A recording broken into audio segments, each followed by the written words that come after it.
قرآن مجید میں کچھ آیات ایسی ہیں جو اگر صرف ترجمہ پڑھ لیا جائے تو یوں محسوس ہوتا ہے جیسے وہ گزر گئیں، لیکن جب ان کے پیچھے کی تاریخ، قوموں کے رویے اور انسان کی فطری کمزوریاں سامنے آتی ہیں تو وہی آیات انسان کے دل و دماغ کو ہلا کر رکھ دیتی ہیں۔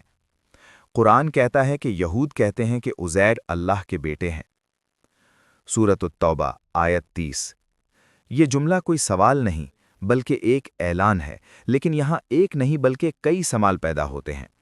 حضرت عزیر آخر تھے کون؟ کیا واقعی پوری یہودی قوم یہی عقیدہ رکھتی تھی؟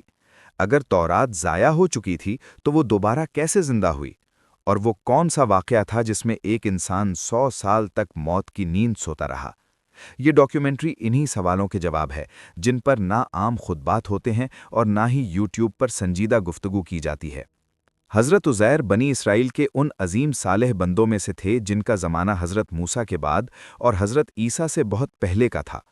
اسلامی روایات کے مطابق بعض علماء انہیں نبی قرار دیتے ہیں اور بعض انہیں نبی کے مرتبے کا ولی اور مجدد مانتے ہیں، لیکن سب اس بات پر متفق ہیں کہ حضرت عزیر اپنے وقت کے سب سے بڑے عالم تورات تھے۔ حضرت عزیر سے پہلے بنی اسرائیل کا حال یہ ہو چکا تھا کہ وہ مسلسل اللہ کے احکامات توڑ رہے تھے، انبیاء کی نافرمانی کر رہے تھے اور دنیاوی طاقت پر فخر میں مبتلا ہو چکے تھے۔ اس کا نتیجہ یہ نکلا کہ اللہ تعالیٰ نے بابل کے بادشاہ بخت نصر کو ان پر مسلط کر دیا۔ یروشلم تباہ ہو گیا، ہیکل سلیمانی جلا دی گئی، علماء قتل ہوئے اور تورات کے نسخے مٹا دیے گئے۔ یہ صرف ایک سیاسی شکست نہیں تھی بلکہ یہ بنی اسرائیل کی دینی موت تھی۔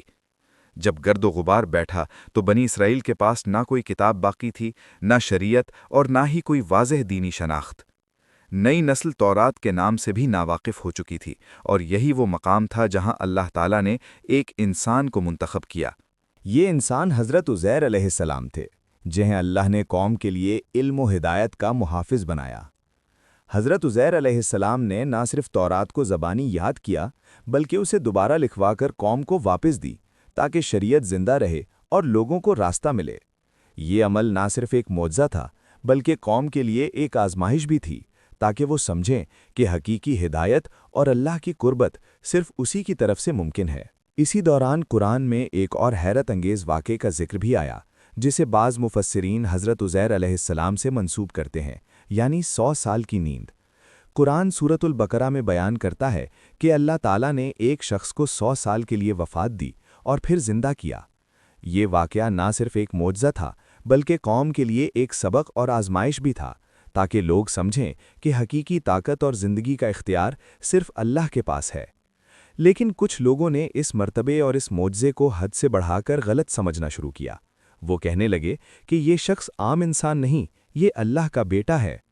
قرآن ہمیں بتاتا ہے کہ یہ عقیدہ صرف چند افراد کا تھا، لیکن باقی لوگ خاموش رہے، اور یہی خاموشی آہستہ آہستہ جرم کی شکل اختیار کر گئی۔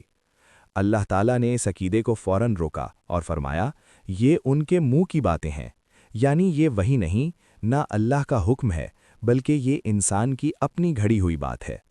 قرآن ہمیں یہ سبق دیتا ہے کہ اگر کسی قوم میں گمراہی ہو اور باقی لوگ خاموش رہیں تو ذمہ داری سب پر آتی ہے۔ اسی لیے قرآن نے فرمایا، یہود کہتے ہیں۔ حضرت عزیر علیہ السلام کا اصل مقام یہ ہے کہ وہ اللہ کے نیک بندے تھے، شریعت کے محافظ اور اپنی قوم کے محسن تھے، لیکن وہ نہ اللہ کے بیٹے تھے اور نہ ہی الوہیت کا کوئی درجہ رکھتے تھے۔ قرآن ہمیں بار بار یاد دلاتا ہے کہ اللہ اکیلا ہے، نہ اس کی کوئی اولاد ہے اور نہ وہ کسی کی اولاد ہے۔ یہی پیغام سورۃ الاخلاص میں واضح طور پر آتا ہے، اور سورۃ الکوثر میں بھی اللہ کی شان بے نیازی اور کامل ذات کا اعلان ہے۔ اللہ خود کامل ہے اور کسی وارث یا سہارے کا محتاج نہیں۔ حضرت عزیر علیہ السلام کی کہانی ہمیں یہ سکھاتی ہے کہ نیک لوگوں سے محبت لازم ہے، مگر انہیں حد سے بڑھانا شرک ہے، اور خاموشی بعض اوقات سب سے بڑا گناہ بن جاتی ہے۔ یہ صرف بنی اسرائیل کی کہانی نہیں بلکہ ہر امت کے لیے ایک واضح وارننگ ہے۔ اگر آپ لوگ چاہتے ہیں کہ ہم اس 100 سال کی نیند کے قصے پر بھی ایک تفصیلی ویڈیو بنائیں یا کسی اور موضوع پر ویڈیو تیار کریں تو براہ کرم کامنٹس میں ہمیں بتائیں۔ جزاک اللہ۔